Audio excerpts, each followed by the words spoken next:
کیا آپ نے کبھی اللہ سے وعدہ کیا ہے؟ وعدہ کیا کہ آپ گناہ چھوڑ دیں گے، زنا نہیں کریں گے، جھوٹ نہیں بولیں گے، کسی معصوم پر بہتان نہیں لگائیں گے، لیکن کیا آپ نے وعدہ نبھایا؟ آج کی حدیث ایمان اور وعدے کے درمیان رشتہ واضح کرتی ہے۔ یہ کوئی عام وعدہ نہیں، یہ وعدہ حضور نبی اکرم صلی اللہ علیہ وآلہ وسلم کے ہاتھ پر تھا، یہ بیعت تھی۔ حضرت عبادہ بن صامت رضی اللہ تعالیٰ عنہ فرماتے ہیں، ہم نے رسول اللہ صلی اللہ علیہ وآلہ وسلم کے ہاتھ پر بیعت کی کہ اللہ کے ساتھ کسی کو شریک نہ کریں گے، چوری نہیں کریں گے، زنا نہیں کریں گے، اپنی اولاد کو قتل نہیں کریں گے، جھوٹا بہتان نہیں لگائیں گے، اور معروف یعنی نیکی میں نافرمانی نہیں کریں گے۔ اور آپ صلی اللہ علیہ وآلہ وسلم نے فرمایا، جو اس بیعت کو پورا کرے گا اس کا اجر اللہ کے ذمہ ہے۔ میرے دوستو، یہ بیعت صرف صحابہ کے لیے نہیں تھی، بلکہ ہم سب جو کلمہ پڑھتے ہیں، جنہوں نے نماز کی نیت سے اللہ اکبر کہا، ہم سب نے اللہ سے بیعت کی ہے۔ آج ہم دیکھیں کہ ہمارے وعدے کہاں کھڑے ہیں۔ کیا ہماری آنکھیں زنا سے بچتی ہیں؟ کیا ہماری زبان جھوٹ اور بہتان سے پاک ہے؟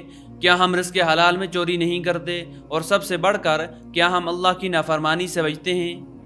اللہ تعالیٰ قرآن کریم میں ارشاد فرماتے ہیں، اور جو لوگ آپ صلی اللہ علیہ وآلہ وسلم سے بیعت کرتے ہیں وہ در حقیقت اللہ سے بیعت کرتے ہیں۔ تو یہ بیعت، یہ وعدہ صرف زبان کا کھیل نہیں، یہ اللہ سے تعلق کی بنیاد ہے۔ ایک نوجوان نے رمضان میں وعدہ کیا کہ اب کبھی گناہ کی طرف نہیں جائے گا، لیکن عید کے دوسرے دن وہی گناہ، وہی محفل، وہی موبائل، وہی نگاہیں۔ کیا اس نے اللہ سے مذاق کیا؟ کیا ہم بھی وہی نہیں کر رہے؟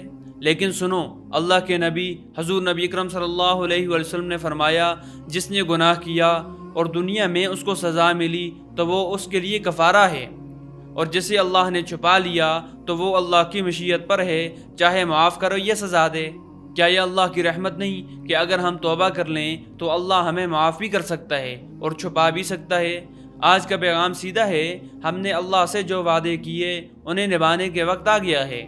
گناہ سے رک جاؤ، اللہ سے سچی توبہ کرو، حضور نبی اکرم صلی اللہ علیہ وآلہ وسلم کی سنت پر بیعت قلبی کرو، اور یاد رکھو، جو بیعت کو پورا کرے گا اس کا اجر اللہ کے ذمہ ہے۔